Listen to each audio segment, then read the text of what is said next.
సింగరేణి బొగ్గు గనుల వేలంపై రాజకీయ దుమారం రేగుతోందా? బొగ్గు గనుల వేలంలో సింగరేణి సంస్థ పాల్గొనడాన్ని బీఆర్ఎస్ ఎందుకు వ్యతిరేకిస్తోంది?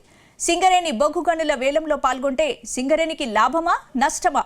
ఈ విషయంలో కాంగ్రెస్ బీఆర్ఎస్ పార్టీలు ఎందుకు విమర్శలు చేసుకుంటున్నాయి? ఇంతకీ సింగరేణిలో ఏం జరుగుతుందో లెట్స్ వాచ్.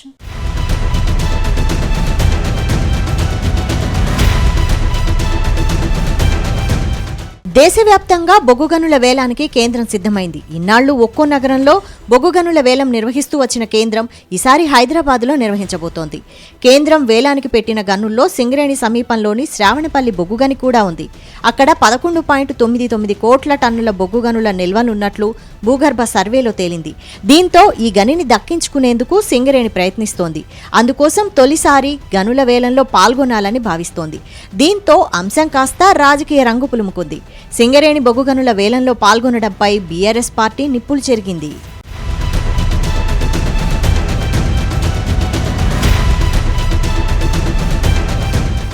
వాస్తవానికి గతంలో ఏనాడు సింగరేణి సంస్థ బొగ్గు గనుల వేలంలో పాల్గొనలేదు.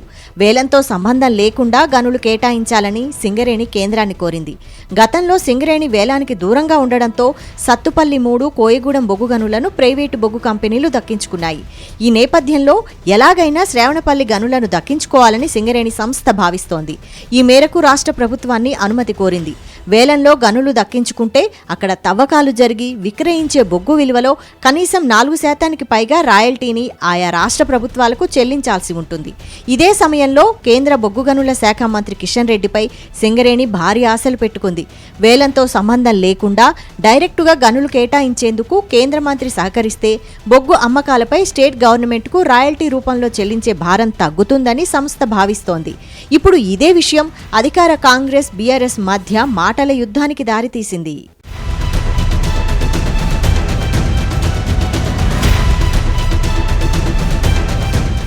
తెలంగాణకు నష్టం జరిగేలా బీజేపీ బీఆర్ఎస్ వ్యవహరిస్తున్నాయని డిప్యూటీ సీఎం భట్టి విక్రమార్క మండిపడ్డారు. 2033 కల్లా సింగరేణిలో బొగ్గు ఖాళీ అవుతుందని ఆయన ఆవేదన వ్యక్తం చేశారు. సింగరేణికి కొత్త బొగ్గు గనులు కావాలన్నారు.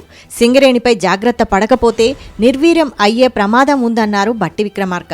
గతంలో బొగ్గు గనుల ప్రైవేటు పరంపై బీజేపీ బిల్ పెడితే బీఆర్ఎస్ ప్రభుత్వం ఓటేసి మద్దతిచ్చిందని గుర్తు చేశారు. బిల్కు ఆమోదం చెప్పిన బీఆర్ఎస్ నేడు కాంగ్రెస్పై ఆరోపణలు చేస్తోందని మండిపడ్డారు. సింగరేణి బొగ్గుబావి వేలంపాటలో పాల్గొనకుండా సింగరేణి సంస్థకు నష్టం తీసుకుని వచ్చేలా బీఆర్ఎస్ ప్రభుత్వం చేసిందని ఆగ్రహం వ్యక్తం చేశారు. సింగరేణిని కాపాడేందుకు అన్ని పార్టీలతో కలిసి ప్రధాని మోడీని కలుస్తామన్నారు. తెలంగాణ ప్రాంతానికి ఉన్నటువంటి ఏకైక అతి ముఖ్యమైనటువంటి ప్రభుత్వ రంగ సంస్థ సింగరేణి కాలనీకి సంబంధించినటువంటి సంస్థ.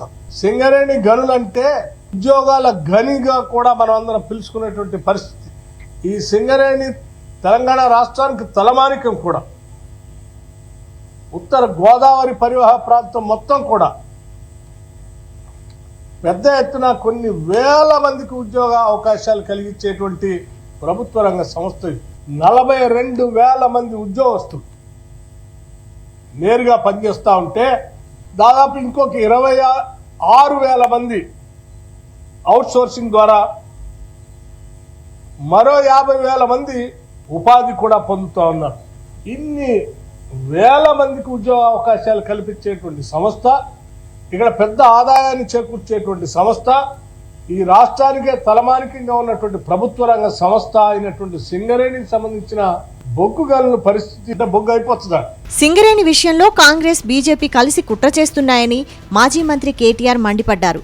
ఒక్క గని కూడా కేటాయించకుండా వైజాగ్ స్టీల్ ప్లాంట్ను నష్టాల్లో నెట్టినట్లు సింగరేణి విషయంలోనూ కుట్ర జరుగుతోందని ఆరోపించారు. తెలంగాణలో కాంగ్రెస్ బీజేపీ పార్టీలకు 16 ఎంపీ సీట్లిస్తే హైదరాబాద్ కేంద్రంగా కేంద్ర మంత్రి కిషన్ రెడ్డి బొగ్గు గనులను వేలం వేస్తున్నారని విమర్శించారు.